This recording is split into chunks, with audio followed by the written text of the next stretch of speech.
Thank you, Ansel. I would like to call Manvi for motivational line. Manvi. Good morning, everybody. My name is Manvi Balian from class 8. Today I present some motivational lines. सामने मंजिल हो तो रास्ता मत मोड़ना, सामने मंजिल हो तो रास्ता मत मोड़ना, जो भी मन में हो वो वह सपना मत तोड़ना। कदम कदम पर मिलेगी मुश्किलें आपको, कदम कदम पर मिलेगी मुश्किलें आपको, बस सितारे छूने के लिए जमीन मत छोड़ना। Thank you. Thank you, Manvi. Now I would like to call Devanshi for a story. Devanshi. Good morning, everybody. I am Devanshi and I am a student of class 8. Today I present a Hindi story in front of you. एक बार की बात है, एक गांव में एक लड़का रहता था। वो लड़का पढ़ाई में बहुत होशियार था, लेकिन उसकी पढ़ाई नहीं हो पाती थी क्योंकि वह लड़का अपना घर भी चलाया करता था। वो रोज अपने खेत में जाता, दिन भर वहाँ काम करता और शाम को घर वापस आकर वो थोड़ी बहुत पढ़ाई कर लिया करता था।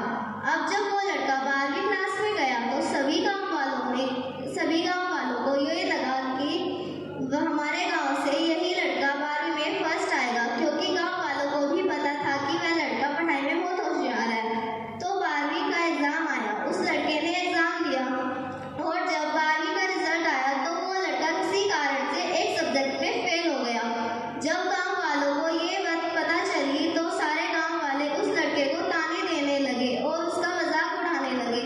वो जब भी अपने घर से खेत की तरफ जाता तो उस रास्ते पर उसे जितने लोग मिलते वो सब उसे ताने देते रहते। अब वो लड़का लोगों के ताने सुनकर बहुत परेशान हो जाता है और ये बात वो अपने दादाजी को बताता है कि दादाजी, मैं जब भी अपने घर से खेत की तरफ जाता हूँ तो उस रास्ते पर मुझे जितने लोग मिलते हैं सब मेरा मजाक उड़ाते हैं। तो उसके दादाजी ने उसे कहा कि तू ना एक काम कर, एक बड़ा सा लोटा ले और उस लोटे को पूरा ऊपर तक दूध से भर दे और जब तू उस रास्ते से गुजरे तो तू उस लोटे से दूध का एक बूंद भी नीचे गिरने मत देना।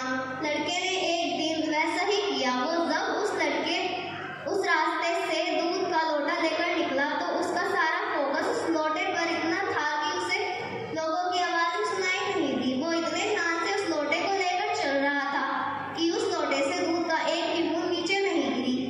इसकी वजह से उसे लोगों के तानों की आवाज़ सुनाई ही नहीं दी। तो इस कहानी से हमें ये सीख मिलती है कि अपने काम में इतना ढल जाओ, इतना फोकस अपने काम पर लगा दो कि बाकी की चीज़ों का आप पर कोई असर ही ना हो, लोगों की आवाज़ें, लोगों के ताने आपको सुनाई ही ना दे।